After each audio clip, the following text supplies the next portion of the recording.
नमस्कार दोस्तों, स्वागत है आप सबका हमारे यूट्यूब चैनल न्यू दृष्टि आईएएस में। हम लोगों ने स्टार्ट किया है परीक्षावाड़ी नामक पुस्तक के माध्यम से आधुनिक भारत के इतिहास को कवर करना। इसके अंतर्गत हम लोगों ने स्टार्ट किया है पहला लेसन है भारत में यूरोपीय कंपनियों का आगमन। इसके संदर्भ में कुछ चीज़ें हम लोगों ने कवर किया है। जो हम लोगों ने लास्ट में कुछ चीज़ें कवर किया है उसको साथ में लेते हुए आगे की चीज़ें हम लोग देखेंगे।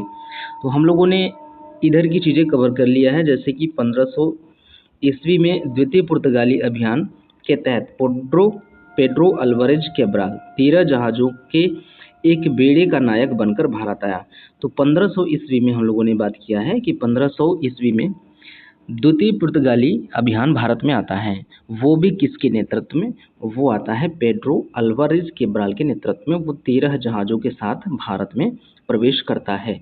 तो इन चीज़ों को हम लोगों ने इससे पिछले वीडियो में कवर कर लिया है और ये सारी चीज़ें कवर करते करते हम लोग कहाँ तक पहुँचे थे, ये सारी चीज़ें हम लोगों ने कवर कर लिया था। आज की वीडियो में जो हम लोगों को शुरू करना है, आज की वीडियो में जो हम लोगों को स्टार्ट करना है वो यहाँ से करना है कि फ्रांसिस्को डी अल्मेडा भारत में पुर्तगाली गवर्नर बन के आता है। वो रहता है कब से कब तक? वो 1505 से 1509 ईस्वी तक भारत में रहता है।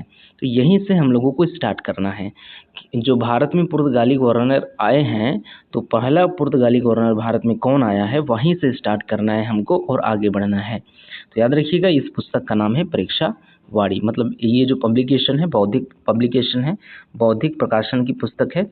इसका नाम परीक्षावाड़ी है। इसी में है आधुनिक इतिहास, इसी को हम लोग पुस्तक को माध्यम बनाए रखे हैं। तो चलिए हम लोग शुरू करते हैं आगे की चीज़ें। यह पुर्तगाल का प्रथम गवर्नर था। सीधी सी बात है, पुर्तगाल का प्रथम गवर्नर अगर आपके सामने कभी प्रश्न आए तो कौन था? Francisco de Almeida. दूसरे नंबर पे आता है अल्फांसो डी अल्बुकर्क। तो ये पहला गवर्नर था।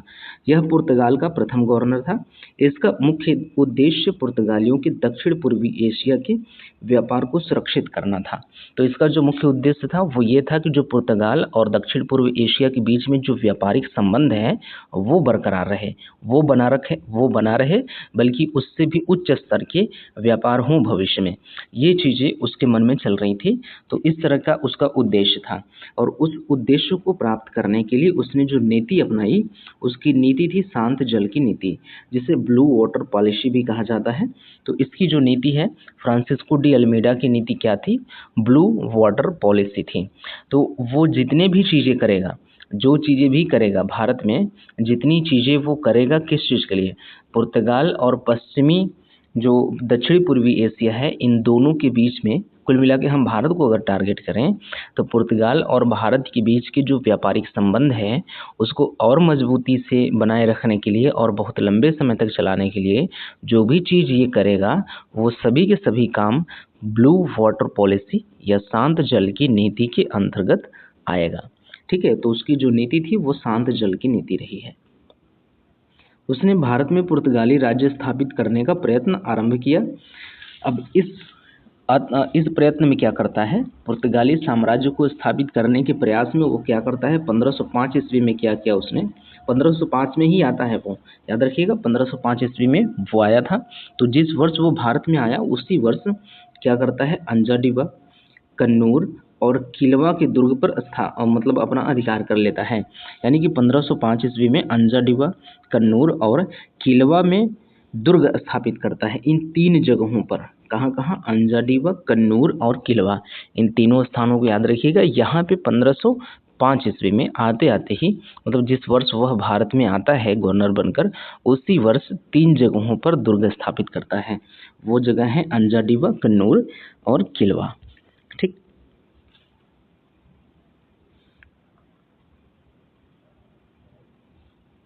आगे क्या है कि 1509 ईस्वी में अल्मीडा ने, मतलब फ्रांसिस्को डी अल्मेडा ने गुजरात, तुर्की और मिस्र के संयुक्त बेड़ों को पराजित करता है। तो जहाजी बेड़ा कौन कौन से हैं इसमें याद रखिएगा कि गुजरात, ठीक है, गुजरात, तुर्की और मिस्र, तीनों संयुक्त सेनाओं को पराजित करता है। कौन? Francisco de Almeida. ठीक है, फ्रांसिस्को डी अल्मेडा तीनों सेनाओं के, मतलब तीनों देशों के संयुक्त सेनाओं को या तीनों बेड़ों को, मतलब संयुक्त बेड़े को क्या करता है, ये पराजित करता है। कब? 1509 ईस्वी में, यानी कि जिस वर्ष वह वापस गया है उस वर्ष की बात हो रही है। इस विजय के परिणाम स्वरूप क्या होता है, पुर्तगाली नौसेना हिंद महासागर में सबसे ज्यादा शक्तिशाली बन जाती है, जो कि तीन तीन बेड़े को एक अकेला हराता है। तीन तीन बेड़े को, मतलब गुजरात, तुर्की और मिस्र जो तीनों बेड़े हैं, इनको एक साथ में ये अकेला हरा देता है। इसलिए पुर्तगाली नौसेना हिंद महासागर में सबसे शक्तिशाली बनकर सामने आती है। कुछ समय के लिए तो हिंद महासागर पुर्तगाली सागर बनकर रह गया था।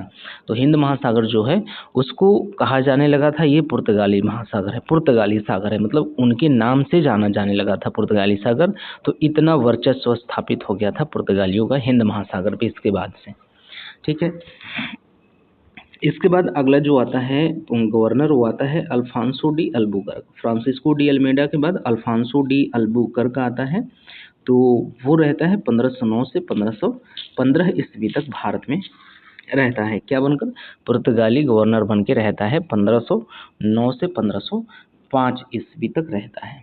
ठीक है, इसके बारे में जो चीज़ें हम लोगों को जाननी है वो इस प्रकार से है कि भारत में पुर्तगाली शक्ति का वास्तविक नींव डालने वाला अल्फांसो डी अल्बुकर्क है। तो अगर कभी आपसे पूछे कि भारत में पुर्तगाली शक्ति का वास्तविक संस्थापक कौन है, तो आपको यही बताना है, अल्फांसो डी अल्बुकर्क। अल्बुकर्क ही है जो 1509 से 1505 तक भारत में पुर्तगाली गवर्नर बन के रहता है। यही है भारत में पुर्तगाली साम्राज्य का वास्तविक संस्थापक। इस चीज़ को आप याद रखिएगा। आगे क्या है कि जो सर्वप्रथम 1503 ईस्वी में क्या करता है, एक जहाजी बेड़े का नायक बनकर आया हुआ था। तो ऐसा नहीं है कि 1509 ईस्वी में ही वो गवर्नर बन के जो आया है, पुर्तगाली गवर्नर बन के आया है भारत में। तो 1509 में आया है, तो ऐसा नहीं है कि 1509 में पहली बार आया है 1509 में, बल्कि ये दूसरी बार आया हुआ है। उससे पहले 1503 में एक बार वह जहाजी बेड़े का नायक बन के आ चुका है। और उसी समय, यानी कि 1503 में ही जब आया था, तो उसी समय उसने कोचीन में पुर्तगालियों के प्रथम दुर्ग का निर्माण किया था, जो हम लोगों ने बात किया था कि 1503 में और 1505 में कोचीन और कन्नूर में, 1503 में कोचीन में, 1505 में कन्नूर में पहली पुर्तगाली फैक्ट्री कहाँ पर स्थापित हुई।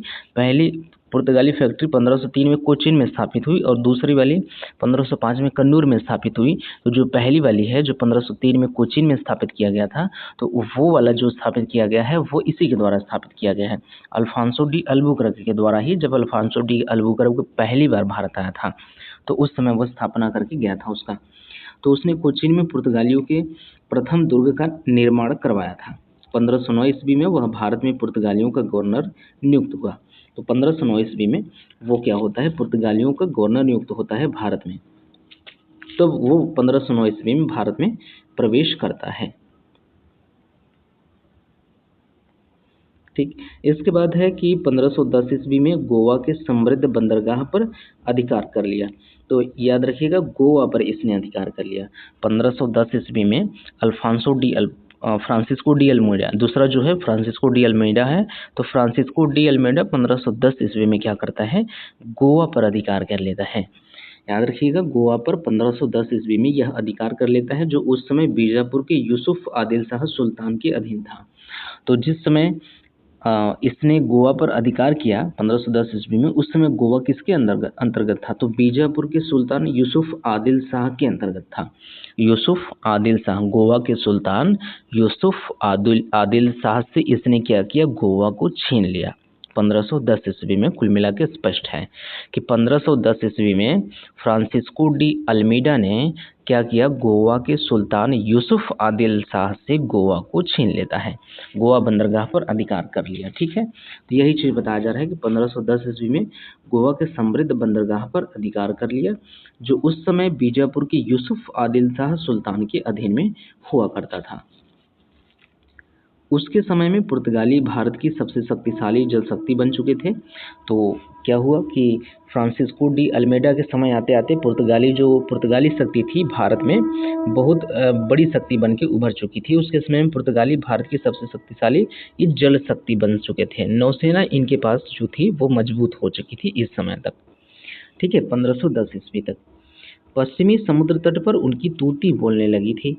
गोवा को अपने अधीन करने के साथ साथ भारत में क्षेत्रीय पुर्तगाली राज्य की भी स्थापना करने लगे। वो जगह जगह पर भी पुर्तगाली साम्राज्य की स्थापना करने लगे थे, छेटपुर जगह जगह पर। 1511 ईस्वी में क्या होता है कि अल्बुकर्क ने मलक्का और 1515 ईस्वी में फारस की खाड़ी में अवस्थित होर्मुज बंदरगाह को क्या कर लेता है, इन पर अधिकार कर लेता है।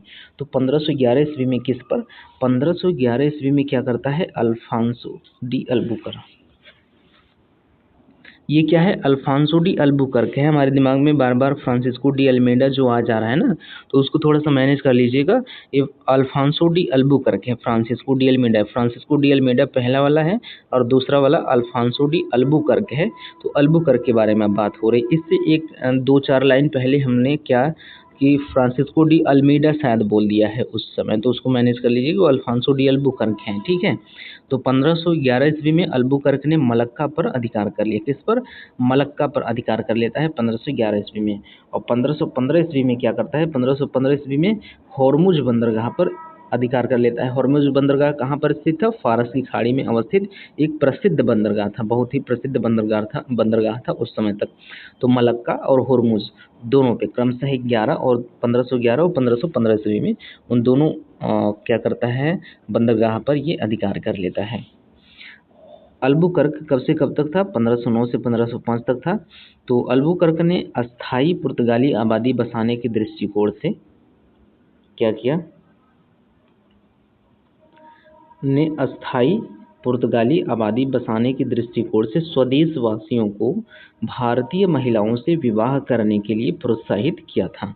तो ये प्लान बनाने लगा कि जो पुर्तगाली लोग हैं उनका अस्थायी जीवन यहाँ पे स्थापित हो जाए, मतलब शादी विवाह करके वैवाहिक जीवन यहाँ पे स्थापित कर लें। और वैवाहिक जीवन स्थापित करने से क्या होगा कि पुर्तगालियों का अस्थायित्व यहाँ पर बनना स्टार्ट हो जाएगा।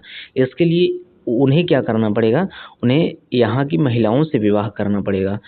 तो अल्बुकर्क ने ऐसा मतलब प्रेरित करने लगा पुर्तगाल के लोगों को आप लोग यहाँ पे आइए और यहाँ की महिलाओं से शादी कीजिए। और दूसरी बात ये इस क्या करता है कि यहाँ पे सती प्रथा को बंद कर देता है, ताकि महिलाएं यहाँ की जो विधवा हो चुकी हैं उनको दोबारा से अपने जीवन साथी चुनने का मौका मिलेगा।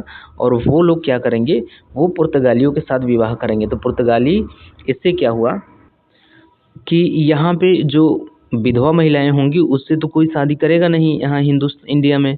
तो भारत में कोई विधवा महिला से शादी करने के लिए उस समय तैयार होता नहीं।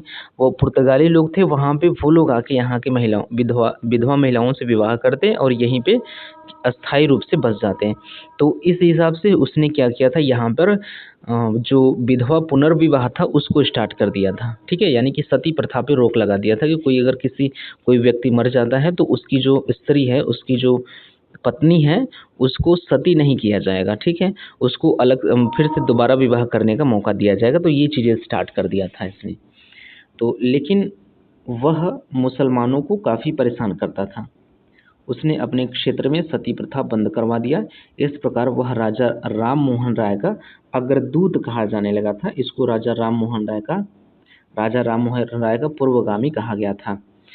सही माने में यह भारत में पुर्तगाली शासन का वास्तविक संस्थापक था। तो याद रखिएगा, जो अल्फांसो डी अल्बुकर्क है वो भारत में पुर्तगाली साम्राज्य का वास्तविक संस्थापक के रूप में उसको देखा जाता है, ठीक है।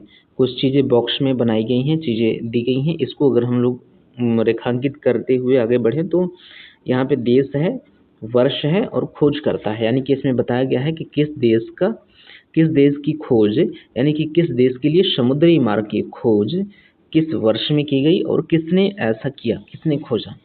तो पहले नंबर पे भारत है। भारत की खोज का सेंस ये है कि भारत के लिए यूरोप वाले क्या करते हैं, एक तरह से यूरोप के लिए जो भारत है, भारत की खोज ही हुई है। जो अज्ञात थे, जो लोग नहीं जानते थे कि भारत कहाँ है, क्योंकि व्यापार जो स्थापित था इस समय, जैसे कि 1500 में जब 1498 ईस्वी में जब भारत आया है वास्को डी गामा, तो उससे पहले की बात करें तो उससे पहले जो भारत के साथ व्यापारिक संबंध स्थापित थे वो अप्रत्यक्ष रूप से लगभग बहुत ज़्यादा व्यापार अप्रत्यक्ष रूप से हो रहे थे, यानी कि यूरोप और भारत के बीच में डायरेक्ट व्यापार नहीं हो रहा था उस समय। जो बीच में जो बिचौलिए थे वो अरब व्यापारी थे। अरब व्यापारी भारत से माल खरीदते थे, यूरोप को ले जाकर के बेच दिया करते थे। बहुत कम ही ऐसा होता था कि डायरेक्ट हुआ करता था। तो इससे क्या हुआ कि यूरोप वाले काफ़ी हद तक भारत से अनजान थे। तो उन लोगों के लिए तो भारत की खोज थी ही, भारत के रास्ते की खोज करना भारत की ही खोज थी उन लोगों के लिए, इसलिए ऐसा बोला जाता है कि भारत की खोज। तो यही मान के चलेंगे यहाँ पे फ़िलहाल के लिए, जो शब्द यूज़ करेंगे यही कि भारत की खोज या तो अमेरिका की खोज, यही लेके चलेंगे। लेकिन खोज दरअसल उस देश की नहीं है, उस देश को जाने के लिए समुद्री मार्ग या फिर एक वैकल्पिक मार्ग की खोज हो रही है, खोज हुई है, वो बात है, उसका सेंस वो होता है। तो भारत की खोज 1498 ईस्वी में होती है वास्को डी गामा के द्वारा। ये वास्को डी गामा पुर्तगाल का था। अमेरिका की खोज होती है 1492 ईस्वी में क्रिस्टोफर कोलंबस के द्वारा। कोलंबस होता है स्पेन का। केप ऑफ गुड होप की खोज होती है जो दक्षिण में है, जो जो अफ्रीका महासागर है, अफ्रीका महाद्वीप है, अफ्रीका महासागर नहीं, अफ्रीका महाद्वीप है। तो अफ्रीका महाद्वीप का दक्षिणतम छोर जो है वो केप ऑफ गुड होप है। उसकी खोज बार्थोलोमियो डियाज ने की थी 1487 ईस्वी में। वो बार्थोलोमियो डियाज पुर्तगाल का था। ऑस्ट्रेलिया की खोज हुई 1770 ईस्वी में, कैप्टन जेम्स कुक ने किया था, ये ब्रिटेन के थे। न्यूजीलैंड की खोज हुई थी 1642 ईस्वी में, तस्मान ने किया था, ये तस्मान थे हॉलैंड के। तो इतनी सारी चीज़ें क्या होती हैं, कवर होती हैं। अब हम लोग बढ़ेंगे आगे। जो अगला जो था वो पुर्तगाली गवर्नर था, नूनो डी कुन्हा नाम था उसका, ठीक है, नूनो डी कुन्हा। तो उसके बारे में हम लोग बात करते हैं। यहाँ पे जो लिखा हुआ है नूनोद कुन्हा लिखा हुआ है, कहीं कहीं नूनो डी कुन्हा लिखा जाता है। तो जैसे नूनो दा कुन्हा ऐसा भी लिखा जाता है। यहाँ पे नूनोद कुन्हा लिखा हुआ है हिंदी में। इसने इसके बारे में ये है कि 1529 में भारत आया और 1538 तक ये भारत में पुर्तगाली गवर्नर बनकर रहता है। तो नूनोद कुन्हा के बारे में अगर बात करें तो अल्बुकर्क के बाद दूसरा महत्वपूर्ण गवर्नर, क्योंकि हम लोग 1509 से 1515 तक हम लोग किसको पढ़े हैं, हम लोग अल्फांसो डी अल्बुकर्क को 1509 से 1515 तक हम लोगों ने पढ़ा। लेकिन 1515 के बाद डायरेक्ट हम लोग 1529 पे आ गए हैं, क्योंकि बीच में जो पुर्तगाली गवर्नर आए हैं वो बहुत ज़्यादा प्रभाव छोड़कर नहीं गए हैं भारत में, इसलिए उनको स्किप किया गया है। नूनोद कुन्हा उसके बाद महत्वपूर्ण गवर्नर था। उसके बाद बहुत सारे गवर्नर आए थे, लेकिन उसके बाद जो महत्वपूर्ण गवर्नर है वो है नूनोद कुन्हा। किसके बाद? अल्फांसो डी अल्बुकर्क के बाद। तो वही चीज़ बताया जा रहा है, अल्बुकर्क के बाद दूसरा महत्वपूर्ण पुर्तगाली गवर्नर कौन था? नूनोद कुन्हा था, जिसने 1529 ईस्वी में भारत के कार्यभार को ग्रहण किया था। तो 1529 ईस्वी में वो भारत में पुर्तगाली गवर्नर बन के आया हुआ। उसने मुगल सम्राट हुमायूं और गुजरात के बहादुर शाह के बीच संघर्ष का लाभ उठाकर, उस समय क्या हुआ कि हुमायूं और बहादुर शाह के बीच संघर्ष चल रहा था उस समय, जिस समय ये भारत आया 1509 ईस्वी के आसपास। तो उस समय मुगल सम्राट हुमायूं और गुजरात के बहादुर शाह के बीच में संघर्ष चल रहा था, उसी का इसने लाभ उठाया और 1534 ईस्वी में बेसिन और 1535 ईस्वी में दीव पर अधिकार कर लिया। तो याद रखिएगा 1535 ईस्वी में कहाँ पर अधिकार करता है? वो बेसिन में अधिकार कर लेता है, और 1535 ईस्वी में दीव पर, जो दमन और दीव है उसमें से दीव पर अधिकार कर लेता है। तो इन चीज़ों को भी याद रखिएगा कि नूनोद कुन्हा ने 1534 ईस्वी में बेसिन को जीत लिया और 1535 ईस्वी में दीव पर। तो प्रश्न इस प्रकार से भी पूछ सकता है कि पुर्तगालियों के अंतर्गत, पुर्तगालियों के अधीन दीव किस वर्ष आता है? 1535 ईस्वी में। पुर्तगालियों के अधीन दीव को लाने वाला कौन सा पुर्तगाली गवर्नर था? तो नूनोद कुन्हा था। उसी प्रकार से बेसिन के बारे में भी पूछ सकता है, तो चीज़ें याद रखिएगा। कुन्हा ने 1530 ईस्वी में शासन का मुख्य केंद्र कोचीन के स्थान पर गोवा को बनाया। ये भी क्या है? ये लाइन भी क्या है, महत्वपूर्ण है, क्योंकि इससे पहले जो पुर्तगालियों का, एक तरह से हम लोग कह लें तो पुर्तगालियों की राजधानी, भारत में पुर्तगालियों की राजधानी, भारत में पुर्तगाली साम्राज्य की जो राजधानी हुआ करती थी, राजधानी के रूप में काम किया करता था कोचीन, क्योंकि स्टार्टिंग में कोचीन से ही स्टार्ट किया गया था ना पुर्तगालियों का साम्राज्य। पुर्तगालियों की जो कोठी बनाई गई थी पहले कोचीन में ही बनाई गई थी 1503 में, तो वहीं से स्टार्ट होता है। तो तब से लेकर के अब तक, जब तक नूनोद कुन्हा आ नहीं जाता है, तब तक क्या होता है, कोचीन को ही केंद्र बना करके रखा जाता है, राजधानी के रूप में यूज किया जा रहा है। लेकिन नूनोद कुन्हा क्या करता है, गोवा को अपना केंद्र बनाता है। जब तक क्योंकि गोवा जीत के चला गया है, अल्फांसो डी अल्बुकर्क गोवा पर अधिकार करके चला गया है। गोवा किसके अधीन था, यूसुफ आदिल शाह के अधीन था, ठीक है। तो उसके अधीन से गोवा छीन छीन के पुर्तगालियों के अधीन करके चला गया है। कौन, अल्फांसो डी अल्बुकर्क। इन चीज़ों को याद रखिएगा, हम लोगों ने इस चीज़ को पढ़ा है अभी अभी। तो उसको क्या करता है, गोवा को, ये नूनोद कुन्हा गोवा को केंद्र बना लेता है, अपने व्यापार वाणिज्य का, अपने साम्राज्य का केंद्र बना लेता है भारत में, ठीक है। आगे अगर हम लोग बढ़े तो 1538 ईस्वी में, कब, 1538 ईस्वी में गार्सिया द नारोन्हा, 1538 ईस्वी में गार्सिया द नारोन्हा एक अन्य महत्वपूर्ण पुर्तगाली गवर्नर बना। तो भारत में 1538 ईस्वी में क्या, कौन आता है, गार्सिया द नरोन्हा। उसने दमन, सॉल्सेट, चौल, बम्बई, सेंट थॉमस, मद्रास और हुगली में अपने केंद्र स्थापित किए। तो 1538 में आता है गार्सिया द नरोन्हा। ये क्या करता है, ये दमन, सालसेट, चौल, बम्बई, सेंट थॉमस, मद्रास और हुगली में अपना केंद्र स्थापित कर लेता है। उसने सिलोन यानी कि श्रीलंका जो है, श्रीलंका के अधिकांश भागों पर पुर्तगाली आधिपत्य कायम कर लिया था। तो क्या किया इसने, श्रीलंका पर भी, श्रीलंका के भी काफ़ी स्थानों पर अपना अधिकार स्थापित कर लेता है। 1559 ईस्वी में क्या होता है, 1559 ईस्वी में पुर्तगालियों का दमन पर भी अधिकार हो जाता है। दीव पर तो अधिकार हो ही गया है, हम लोगों ने बात किया है कि दीव पर अधिकार कर लिया था नूनोद कुन्हा ने, दीव पर अधिकार कर लिया था, लेकिन 1559 तक आते आते दमन पर भी अधिकार हो जाता है। इसके पास लगभग 50 दुर्ग और 100 से अधिक जहाज़ों का बेड़ा था। जो गार्सिया द नोरोन्हा है, इसके बारे में याद रखिएगा कि इसके पास लगभग 50 दुर्ग थे और 100 से अधिक जहाज़ों का बेड़ा इसके पास हो गया था। परंतु लंबे समय तक वे अपने साम्राज्य की रक्षा न कर सके। जो जो यूरोप वासियों की अन्य कंपनियां व्यापार करने के लिए हिंद महासागर में, जो जो अन्य कंपनियां व्यापार करने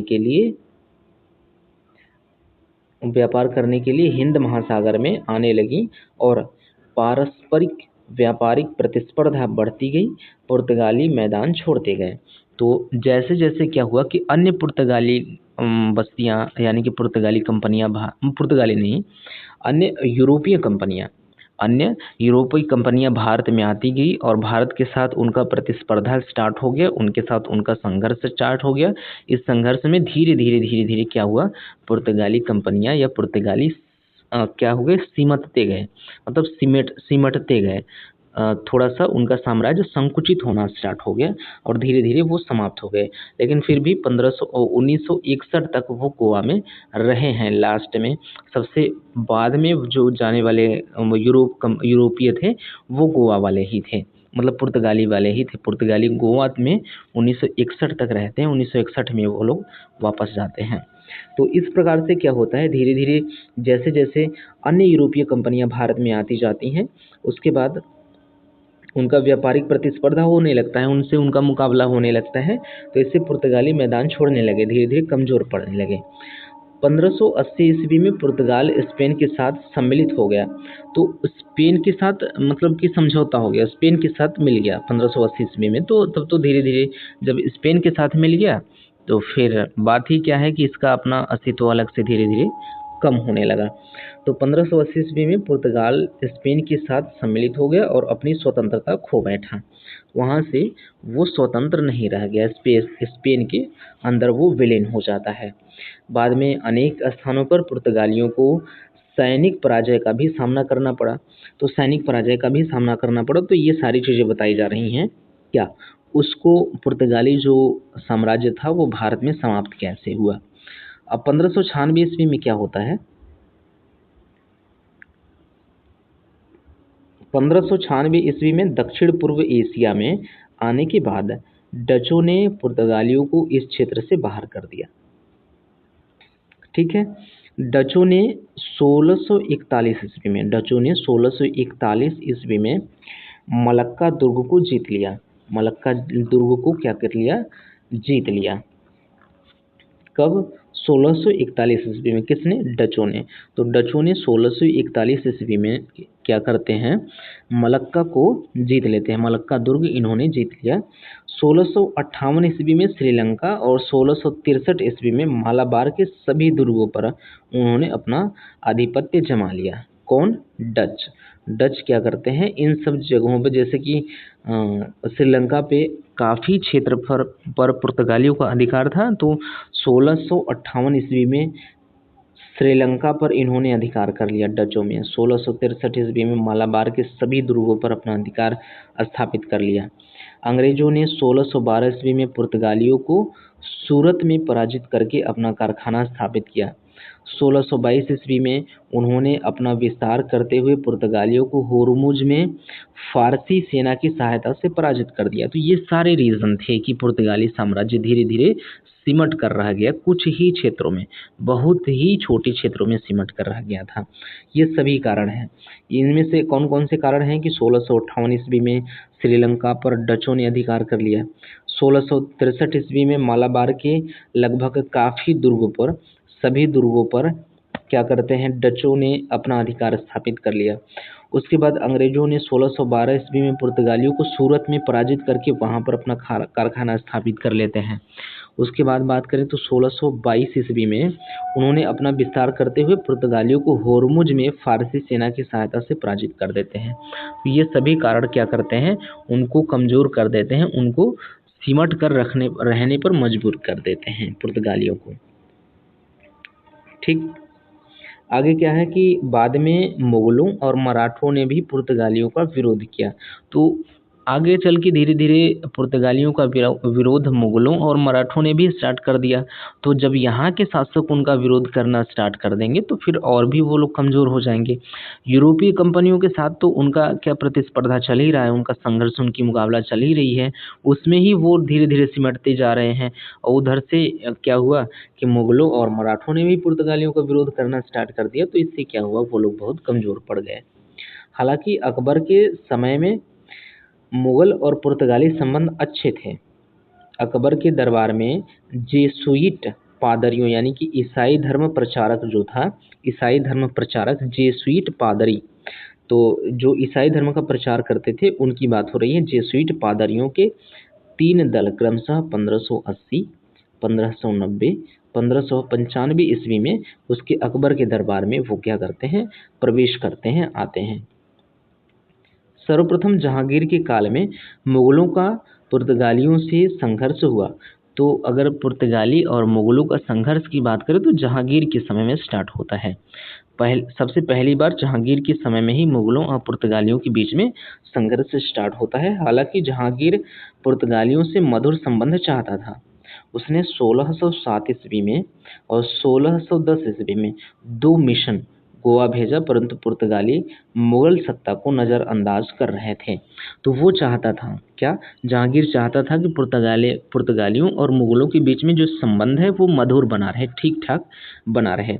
इसी क्रम में वो 1607 और 1610 ईस्वी में 2 मिशन गोवा भेजता है, यानी कि पुर्तगालियों के यहाँ 2 मिशन भेजता है ताकि उनका और पुर्तगालियों का और मुगलों का जो संबंध है वो मधुर बना रहे, उनके बीच में एक सामंजस्य स्थापित हो सके।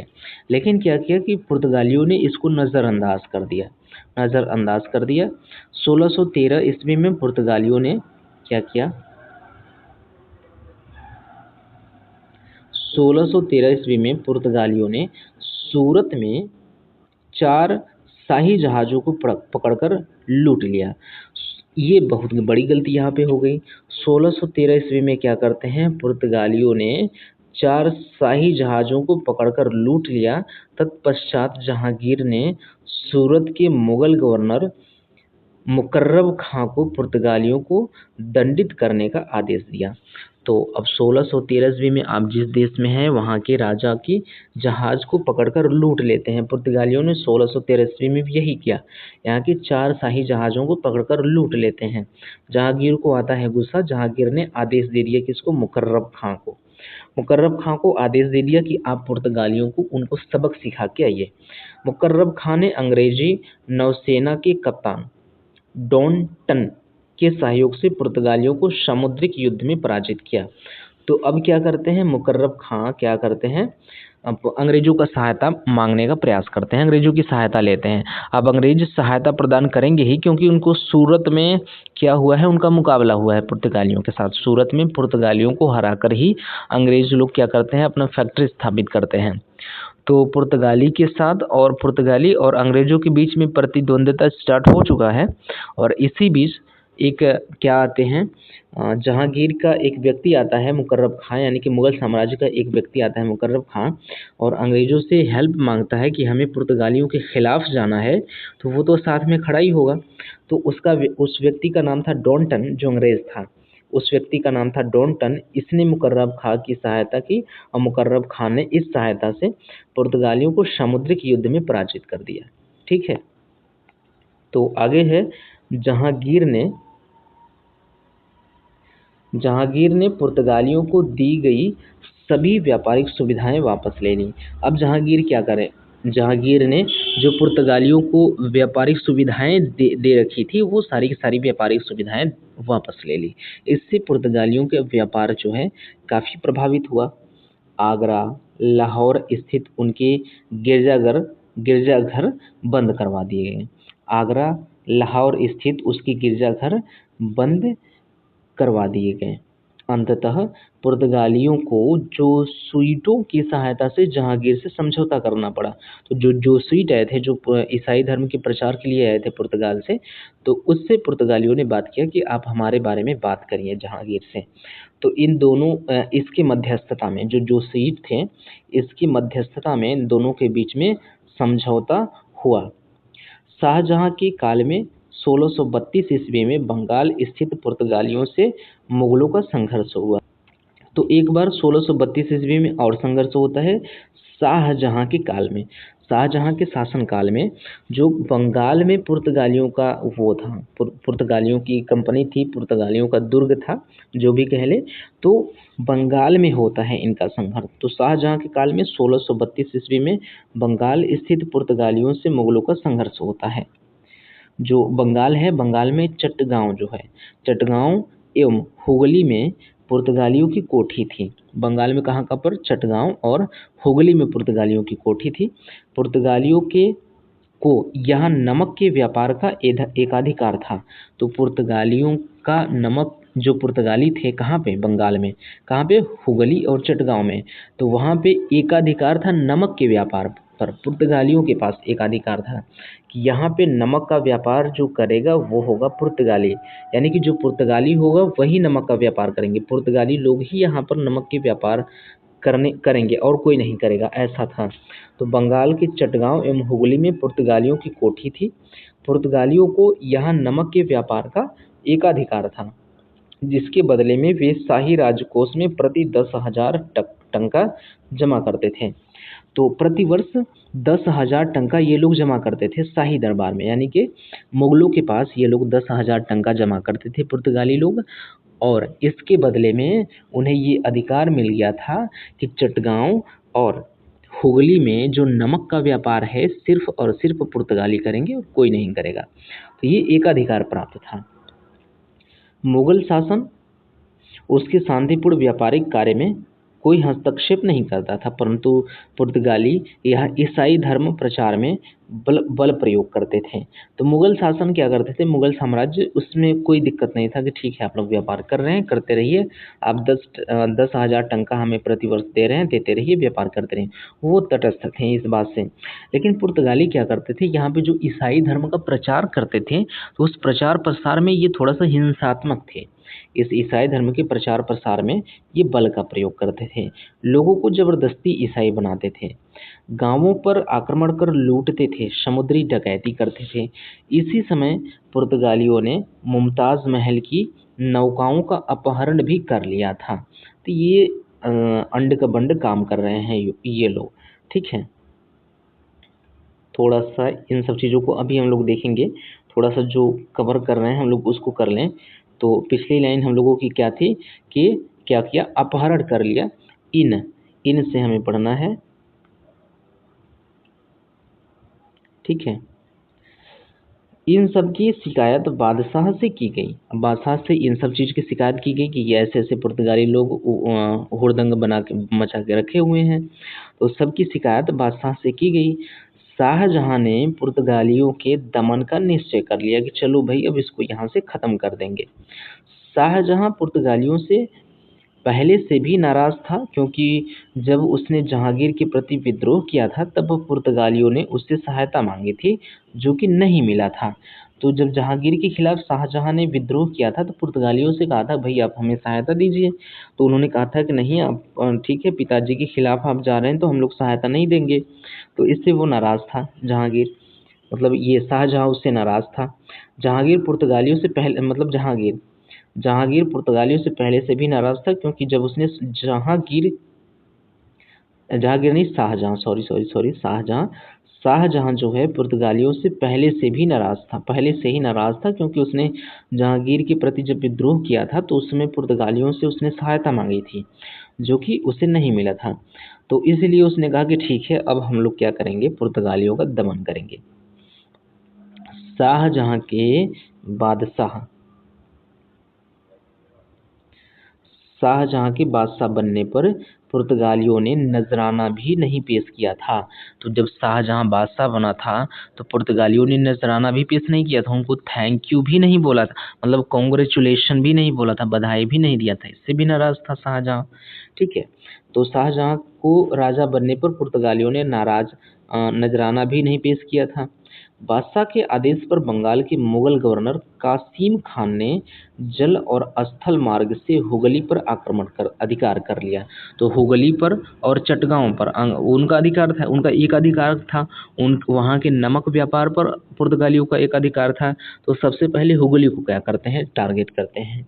तो क्या किया, बादशाह के आदेश पर बंगाल के मुगल गवर्नर कासिम खान, याद रखिएगा, कासिम खान ने जल और स्थल मार्ग से हुगली पर आक्रमण किया। हुगली पर आक्रमण करके हुगली पर अधिकार कर लेता है, यानी कि पुर्तगालियों से हुगली निकल जाता है।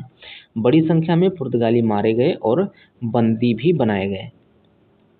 औरंगजेब के समय भी पुर्तगाली, यानी कि जो औरंगजेब थे, औरंगजेब के समय में भी पुर्तगाली अराकानी, यानी कि जो माघ, यानी कि अराकानी या तो माघ समुद्री डाकुओं के साथ मिलकर बंगाल के तटवर्ती भागों में अशांति फैलाए थे। तो औरंगजेब के समय में भी, कुल मिला के ये सेंस निकलता है कि जब औरंगजेब का शासनकाल था तो उस समय भी पुर्तगाली जो थे वो हुड़दंग मना के रखे हुए थे। वो उस समय भी लूटपाट किया करते थे, समुद्री डकैती किया करते थे। तो समुद्री डाकुओं के साथ मिलकर बंगाल में तटवर्ती भागों में अशांति फैलाकर रखे हुए थे। चटगांव से ढाका तक क्षेत्र असुरक्षित हो गया था उन लोगों, पुर्तगालियों की वजह से।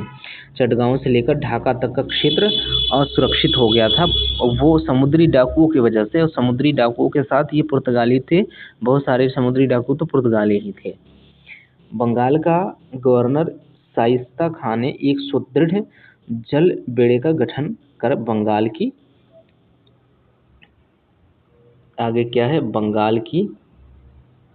बंगाल का गवर्नर शाइस्ता खान ने एक सुदृढ़ जल बेड़े का गठन कर बंगाल की खाड़ी में स्थित क्या है, सोन द्वीप स्थित है, जो समुद्री डाकुओं का प्रमुख केंद्र था, वहां पर अधिकार कर लिया। ठीक है, अब जहां पर समुद्री डाकुओं का केंद्र हुआ करता था उस केंद्र पर, यानी कि समुद्री डाकुओं की राजधानी, एक तरह से मान लें समुद्री डाकुओं की राजधानी पर अधिकार कर लिया गया। 1739 ईस्वी में मराठों ने उनसे सालसेट और बेसिन छीन लिया। तो सालसेट और बेसिन भी चला गया पुर्तगालियों के हाथ से 1739 ईस्वी में। 1739 ईस्वी में मराठों ने सालसेट जीत लिया और बेसिन भी जीत लिया पुर्तगालियों से। उसके बाद 1661 ईस्वी में तत्कालीन ब्रिटिश सम्राट चार्ल्स द्वितीय द्वारा पुर्तगाली राजकुमारी कैथरीन से विवाह करने पर पुर्तगालियों ने उसे मुंबई द्वीप दहेज में दे दिया। तो 1761 ईस्वी में क्या होता है, जो ब्रिटिश सम्राट थे चार्ल्स द्वितीय, उनका विवाह जो पुर्तगाली राजकुमारी थी कैथरीन द ब्रगांजा इनका नाम था, तो इनके साथ विवाह होता है। तो कैथरीन द ब्रगांजा के विवाह में क्या किया जाता है, मुंबई दहेज में दे दिया जाता है। किसको? चार्ल्स द्वितीय को दहेज में दे दिया जाता है, यानी कि अंग्रेजों को प्राप्त हो गया अप्रत्यक्ष रूप से। अभी क्योंकि ये चार्ल्स द्वितीय जो है वो अंग्रेजी कंपनी को ही ये क्या करेंगे, किराए पे चढ़ा देंगे मुंबई को। तो मुंबई दहेज में दे दिया गया। तो इस तरह से इतने सारे क्षेत्र जो हैं वो पुर्तगालियों के अंडर से बाहर हो गए। पुर्तगालियों के अधीन में जो इतने सारे क्षेत्र थे वो पुर्तगालियों के अधीन से बाहर होते चले गए। ठीक है, इतनी सारी चीज़ें तो हमारी स्पष्ट हो जाती हैं कि धीरे धीरे ये स्पष्ट हो गया कि धीरे धीरे किस प्रकार से पुर्तगाली साम्राज्य भारत में सिमटने लगा था और बहुत ही कम क्षेत्रों तक सिमट करके रह गया था लास्ट तक। ठीक, ये सारी चीज़ें हम लोगों ने देख लिया। अब कुछ चीज़ें जो बॉक्स में बने हुए हैं वो चीज़ें जो अभी हम लोगों ने स्किप करते हुए आगे बढ़ा है, उस चीज़ों को हम लोग देखेंगे क्योंकि ये भी महत्वपूर्ण है परीक्षा के दृष्टिकोण से। तो जो चीज़ें बॉक्स में है उसको भी एक बार कवर कर लेते हैं। किस पुर्तगाली वायसराय की समाधि कोचीन में है? किस पुर्तगाली वायसराय की समाधि कोचीन में है? अगर कभी आपसे सवाल पूछे तो आपको बताना है Vasco D gamma. Vasco D gamma 1524 ईस्वी में या 1524 ईस्वी में 1524 ईस्वी में वो भारत में दोबारा आया हुआ था। दोबारा मतलब 3 बार आया हुआ था। तीसरी बार 1524 ईस्वी में आया और उसी समय उसकी मृत्यु हो जाती है। तो वो वहीं पे कोचीन में ही उसकी समाधि बना दिया गया है। तो किस पुर्तगाली वायसराय की समाधि कोचीन में है? वास्को डी गामा की समाधि कहाँ पे है? कोचीन में है, याद रखिएगा। किस पुर्तगाली शासक ने 15वीं शताब्दी में समुद्री यात्राओं को संभव बनाने के लिए दिक्सूचक तथा नक्षत्र यंत्र का आविष्कार एवं उपयोग करवाया था? तो डॉन हेनरिक ने। तो याद रखिएगा जो डॉन हेनरिक है, हेनरी द नेविगेटर भी इनको कहा जाता है। नेविगेटर की उपाधि इनको प्राप्त है, तो हेनरी द नेविगेटर ही कहा जाता है। तो जो बार्थोलोम्यू डियास भारत की खोज के लिए भारत में मतलब कि वहाँ तक the Cape of Good Hope तक आता है, जो अफ्रीका है, अफ्रीका महाद्वीप का जो पश्चिमी छोर पकड़ के अफ्रीका महाद्वीप के दक्षिणी छोर तक आ जाता है धीरे धीरे पकड़ते हुए, यानी कि केप ऑफ गुड होप तक आ जाता है। वो बार्थोलोम्यू डियास भी आता है किसके कहने पे, किसके वित्त पोषण की सहायता से? वो आता है डॉन हेनरिक के वजह से ही। डॉन हेनरिक ने ही उनको भेजा था। और जो वास्को डी गामा भारत की खोज कर लेते हैं, आते हैं भारत के लिए समुद्री मार्ग की खोज कर लेते हैं, उनको भी भेजने वाले कौन है? डॉन हेनरिक ही हैं। इन्हीं को कहा जाता है हेनरी द नेविगेटर कहा जाता है। तो इन्हीं के बारे में बात हो रही है कि किस पुर्तगाली शासक ने 15वीं शताब्दी में समुद्री यात्राओं को संभव बनाने के लिए दिक्सूचक तथा नक्षत्र यंत्र का आविष्कार का उपयोग करवाया? वो है डॉन हेनरिक। पश्चिम बंगाल की हुगली नामक फैक्ट्री की स्थापना किस यूरोपीय शक्ति द्वारा की गई थी? तो हुगली और चटगांव में अभी अभी हम लोगों ने बात किया कि हुगली और चटगांव में किसका राज्य शासन था? वो था पुर्तगालियों का। तो वही चीज़ बताया जा रहा है कि पश्चिम बंगाल की हुगली नामक फैक्ट्री की स्थापना किस यूरोपीय शक्ति द्वारा की गई थी? तो पुर्तगाली द्वारा। अब बात करें पौंडीचेरी, जो वर्तमान में पुदुचेरी के नाम से जाना जाता है, तो पौंडीचेरी पर कब्जा करने वाली पहली यूरोपीय शक्ति कौन थी? पौंडीचेरी पर कब्जा करने वाली पहली यूरोपीय शक्ति कौन सी थी? तो वो थी पुर्तगाली। दूसरी शक्ति डच थी, तीसरी 1793 ईस्वी में अंग्रेज और चौथी जो थी 1814 ईस्वी में पेरिस संधि के बाद पौंडीचेरी का फ्रांस पर अधिकार हुआ। तो कुल मिला के जो पहली थी वो पुर्तगाली थे। पांडिचेरी पर कब्जा करने वाली पहली यूरोपीय फैक्ट्री या पहली यूरोपीय शक्ति कौन सी थी? पुर्तगाली थी। हुगली को बंगाल की खाड़ी में समुद्री लूटपाट के लिए किसने अड्डा बनाया था? तो पुर्तगालियों ने। तो समुद्री लूटपाट का कुल मिला के उस पुर्तगालियों से ही मतलब था। इसी कारण 1632 ईस्वी में मुगल बादशाह शाहजहां ने हुगली में पुर्तगाली बस्तियों को नष्ट कर दिया था। पुर्तगाली दूत अंतानियो कैब्राल किसके काल में भारत आया हुआ था? तो अकबर के शासनकाल में। तो कुल मिला के अंतानियो कैब्राल ये भी पूछ सकता है कि किस देश का यात्री था या किस देश का व्यक्ति था? तो वो था पुर्तगाल का। तो पुर्तगाली दूत था अंतानियो कैब्राल। वो किसके शासनकाल में भारत आया था? तो अकबर के शासनकाल में भारत आया था। तो ये चीज़ याद रखिएगा। इसके बाद जो है वो है स्पाइस आइलैंड। स्पाइस आइलैंड यानी कि मसाला द्वीप जो है, उस मसाला द्वीप की उपमा पश्चिमी यूरोपीय देश एवं व्यापारी किस देश को प्रदान किए थे? तो कहा जा रहा है कि जो स्पाइस आइलैंड है या कि मसाला द्वीप है, इसकी उपमा यानी कि एक अन्य नाम जैसे मसाला द्वीप उसका नाम रख दिया गया।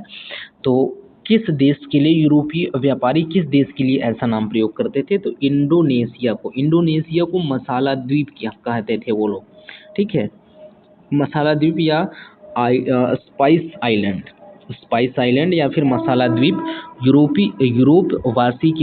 यूरोप वासियों ने स्पाइस आइसलैंड या फिर मसाला द्वीप कहा है इंडोनेशिया को। इसे ईस्ट इंडीज के नाम से भी जाना जाता था। तो इंडोनेशिया को ही ईस्ट इंडीज के नाम से जाना गया। अफीम, सिल्क, मसाले एवं नील में से प्रारंभ में यूरोपीय कंपनियों की रुचि किस में थी? तो प्रारंभ में मसालों में ही थी, इनकी रुचि मसालों में थी। 15वीं शताब्दी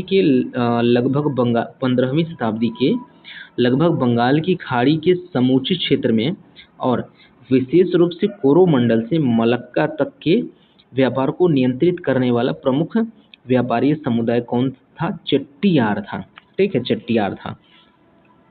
उनके साथ एक अन्य दक्षिणी पूर्वी व्यापारी समुदाय जिनको चूलिया मुसलमान कहते थे वो भी शामिल थे। तो इनका अधिकार था उस समय। ठीक है, इस चीज़ को नोट डाउन करिएगा। आगे बढ़ते हैं। आगे क्या है कि भारत में पुर्तगाली सामुद्रिक साम्राज्य को कौन सी उपमा दी गई थी? तो भारत में जो पुर्तगाली सामुद्रिक साम्राज्य थी उसको कौन सी उपमा दी गई? एस्तादो द इंडिया कहा गया। भारत में सबसे पहले और सबसे अंत में आने वाले यूरोपीय शक्ति कौन सी थी? तो वो पुर्तगाली ही थी। वो आते हैं 1498 ईस्वी में और सबसे अंत में यानी कि 1961 में वो भारत से जाते हैं, यानी गोवा में 1961 तक वो रहते हैं। कालीकट का मलयाली नाम क्या है? कालीकट का मलयाली नाम है कोषिक्कोड। कालीकट का मलयाली नाम कोषिक्कोड है। होर्मुज बंदरगाह पर किस पुर्तगाल गवर्नर के समय कब्जा हुआ था? तो अल्फांसो डी अल्बुकर्क के समय में होर्मुज बंदरगाह पर अल्फांसो डी अल्बुकर्क ने कब्जा किया था। ठीक है, होर्मुज के साथ साथ मलक्का पर भी उसने उसी समय अधिकार कर लिया था अल्फांसो डी अल्बुकर्क ने। भारत में यूरोपीय शक्ति द्वारा अपना पहला किला कहाँ पर निर्माण किया गया? तो गोवा में। भारत में यूरोपीय शक्ति द्वारा अपना पहला किला कहाँ निर्मित किया गया? वो याद रखिएगा, गोवा में। ठीक है, पहली फैक्ट्री वो लोग कोचीन में स्थापित किए थे। फैक्ट्री और किले में अंतर स्पष्ट कर लीजिएगा। पहला किला जो स्थापित किया गया गोवा में पुर्तगालियों द्वारा, मतलब भारत में यूरोपीय शक्ति द्वारा जो पहला किला स्थापित किया गया, यूरोपीय शक्ति द्वारा बात किया जा रहा है। किसी विशेष देश के बारे में बात नहीं की जा रही, यूरोपीय शक्ति द्वारा बात की जा रही है। वो स्थापित किया गया गोवा में। और जो पहली फैक्ट्री या पहला दुर्ग स्थापित किया गया, जो पहला फैक्ट्री स्थापित किया गया व्यापारिक फैक्ट्री है वो कोचीन में स्थापित की गई है पुर्तगालियों द्वारा। पुर्तगालियों ने कब गोवा जीता और होर्मुज खो दिया? क्रमशः 1510 ईस्वी में गोवा जीत लिया उन्होंने। यूसुफ आदिल शाह से गोवा जीत लिया 1510 ईस्वी में और होर्मुज खो दिया उन्होंने 1622 ईस्वी में। बंगाल का कौन सा बंदरगाह पुर्तगालियों के समय पोर्टो ग्रांडे की संज्ञा से अभिहित किया जाता था? तो चटगांव।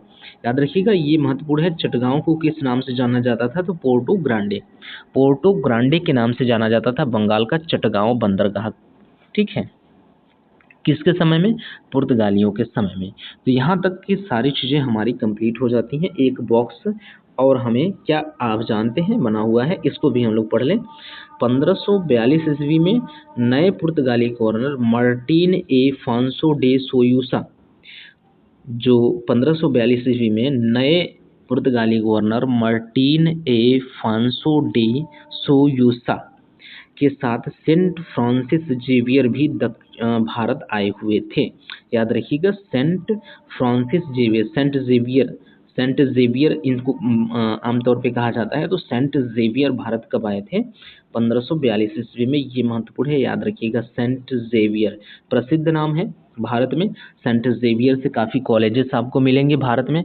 तो वो सेंट जेवियर जो आए थे वो 1542 ईस्वी में किसके साथ आए थे? पुर्तगाली गवर्नर मार्टिन एफांसो डे सोयूसा के साथ आए हुए थे।